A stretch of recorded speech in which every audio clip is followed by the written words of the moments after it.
राधे कृष्णा। संकट चौथ व्रती महिलाएं आज के दिन ये कथा अवश्य सुने। इस कथा को सुनने मात्र से आपकी संतान पर कोई संकट नहीं आएगा।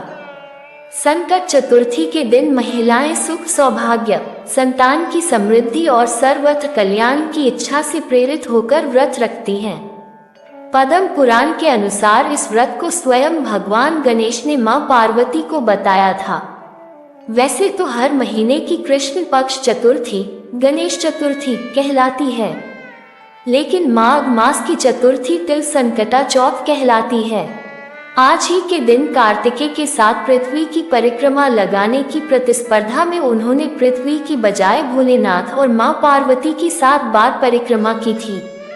तब शिवजी ने प्रसन्न होकर देवों में प्रमुख मानते हुए उनको प्रथम पूजा का अधिकार दिया था। तिल संकटा चौथ व्रत की विधि। भालचंद्र गणेश की पूजा संकट चौथ को की जाती है। प्रातः काल नित्य क्रम से निवृत्त होकर षोडशोपचार विधि से गणेश जी की पूजा करें। निम्न श्लोक पढ़कर गणेश जी की वंदना करें।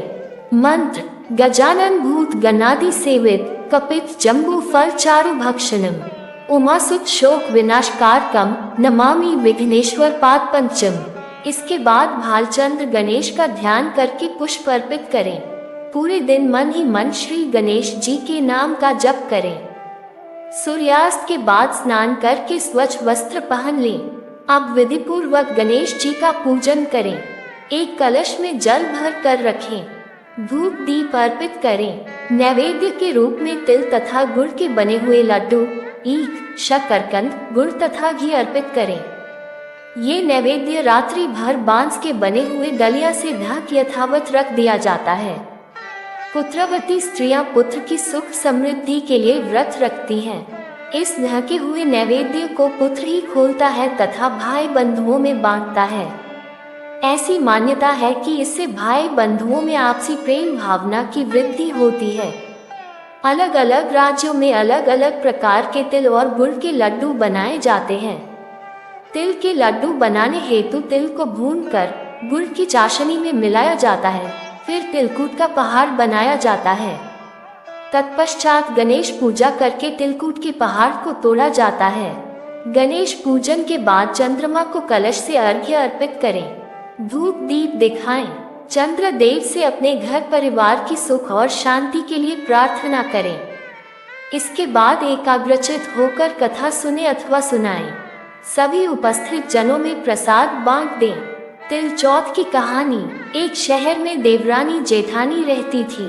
जेठानी अमीर थी और देवरानी गरीब थी। देवरानी गणेश जी की भक्त थी। देवरानी का पति जंगल से लकड़ी काट कर बेचता था और अक्सर बीमार रहता था। देवरानी जेठानी के घर का सारा काम करती और बदले में जेठानी बचा हुआ खाना, पुराने कपड़े आदि उसको दे देती थी। इसी से देवरानी का परिवार चल रहा था। माघ महीने में देवरानी ने तिल चौथ का व्रत किया। 5 आने का तिल व गुड़ लाकर तिलकुट्टा बनाया। पूजा करके तिल चौथ की कथा, तिल चौथ की कहानी सुनी और तिलकुट्टा छीके में रख दिया और सोचा कि चांद उगने पर पहले तिलकुट्टा और उसके बाद ही कुछ खाएगी। कथा सुनकर वह जेठानी के यहाँ चली गई। खाना बनाकर जेठानी के बच्चों से खाना खाने को कहा तो बच्चे बोले माँ ने व्रत किया है और माँ भूखी है। जब माँ खाना खाएगी हम भी तभी खाएंगे। जेठ जी को खाना खाने को कहा तो जेठ जी बोले मैं अकेला नहीं खाऊंगा, जब चांद निकलेगा तब सब खाएंगे तभी मैं भी खाऊंगा। जेठानी ने उसे कहा कि आज तो किसी ने भी अभी तक खाना नहीं खाया, तुम्हें कैसे दे दूं? तुम सुबह सवेरे ही बचा हुआ खाना ले जाना। देवरानी के घर पर पति बच्चे सब आस लगाए बैठे थे कि आज तो त्योहार है इसलिए कुछ पकवान आदि खाने को मिलेगा। परंतु जब बच्चों को पता चला कि आज तो रोटी भी नहीं मिलेगी तो बच्चे रोने लगे। उसके पति को भी बहुत गुस्सा आया। कहने लगा सारा दिन काम करके भी 2 रोटी नहीं ला सकती तो काम क्यों करती हो? पति ने गुस्से में आकर पत्नी को कपड़े धोने के धोबने से मारा। धोबना हाथ से छूट गया तो पाटी से मारा। वह बेचारी गणेश जी को याद करती हुई रोते रोते पानी पीकर सो गई। उस दिन गणेश जी देवरानी के सपने में आए और कहने लगे, धूप ने मारी पाटेमारी सो रही है या जाग रही है? वह बोली, कुछ सो रही हूँ, कुछ जाग रही हूँ। गणेश जी बोले, भूख लगी है, कुछ खाने को दे। देवरानी बोली, क्या दूँ? मेरे घर में तो अन्न का एक दाना भी नहीं है। जेठानी बचा खुचा खाना देती थी, आज वह भी नहीं मिला। पूजा का बचा हुआ तिलकुट्टा छीके में पड़ा है, वही खा लो। तिलकुट्टा खाने के बाद गणेश जी बोले, धोबने मारी पाटे मारी निमटाए लगी है, कहाँ निमटे? वह बोली, ये पड़ा घर, जहाँ इच्छा हो वहाँ निमट लो। फिर गणेश जी बच्चे की तरह बोले, अब कहाँ पहुँचो? नींद में मग्न अब देवरानी को बहुत गुस्सा आया कि कब से तंग किए जा रहे हैं, सो बोली, मेरे सर पर पहुँचो। और कहाँ पहुँचोगे? सुबह जब देवरानी उठी तो ये देखकर हैरान रह गई कि पूरा घर हीरे मोती से जगमगा रहा है।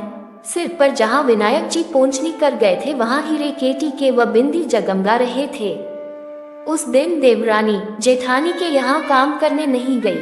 बड़ी देर तक राह देखने के बाद जेठानी ने बच्चों को देवरानी को बुलाने भेजा। जेठानी ने सोचा कल खाना नहीं दिया, इसीलिए शायद देवरानी बुरा मान गई है। बच्चे बुलाने गए और बोले, चाची चलो, माँ ने बुलाया है, सारा काम पड़ा है। देवरानी ने जवाब दिया, अब उसकी जरूरत नहीं है, घर में सब भरपूर है गणेश जी के आशीष से। बच्चों ने घर जाकर माँ को बताया कि चाची का तो पूरा घर हीरे मोतियों से जगमगा रहा है। जेठानी दौड़ती हुई देवरानी के पास आई और पूछा कि यह सब हुआ कैसे। देवरानी ने उसके साथ जो हुआ वो सब कह डाला।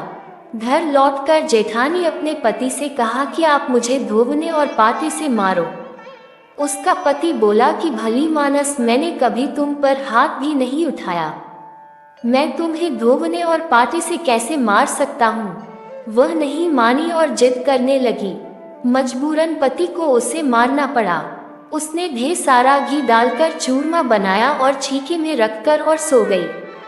रात को चौथ विनायक जी सपने में आए, कहने लगे, भूख लगी है, क्या खाऊं? जेठानी ने कहा, हे गणेश जी महाराज, मेरी देवरानी के यहाँ तो आपने सूखा तिलकुट्टा खाया था, मैंने तो झरते घी का चूरमा बनाकर आपके लिए छीके में रखा है, फल और मेवे भी रखे हैं, जो चाहे खा लीजिए।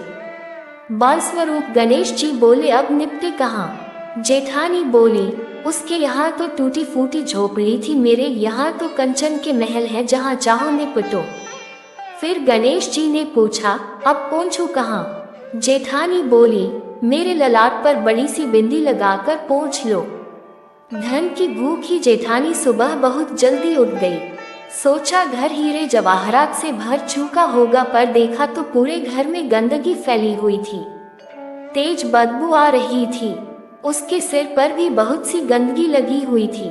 उसने कहा, हे गणेश जी महाराज, यह आपने क्या किया? मुझसे रूठे और देवरानी पर टूटे। जेठानी ने घर और की सफाई करने की बहुत ही कोशिश करी, परंतु गंदगी और ज्यादा फैलती गई। जेठानी के पति को मालूम चला तो वह भी बहुत गुस्सा हुआ और बोला, तेरे पास इतना सब कुछ था, फिर भी तेरा मन नहीं भरा। परेशान होकर चौथ के गणेश जी से मदद की विनती करने लगी। गणेश जी ने कहा, देवरानी से जलन के कारण तूने जो किया था, यह उसी का फल है। अब तू अपने धन में से आधा उसे दे देगी, तभी यह सब साफ होगा। उसने आधा धन बांट दिया, किंतु मोहरों की एक हांडी चूल्हे के नीचे गाड़ रखी थी। उसने सोचा किसी को पता नहीं चलेगा और उसने उस धन को नहीं बांटा। उसने कहा, हे श्री गणेश जी, अब तो अपना ये बिखराव समेटो। वे बोले, पहले चूल्हे के नीचे गाड़ी हुई मोहरों की हांडी सहित ताक में रखी 2 सुई के भी 2 हिस्से कर। इस प्रकार गजानन ने बाल स्वरूप में आकर सुई जैसी छोटी चीज का भी बंटवारा किया और अपनी माया समेटी। हे गणेश जी महाराज, जैसी आपने देवरानी पर कृपा की, वैसी सब पर करना।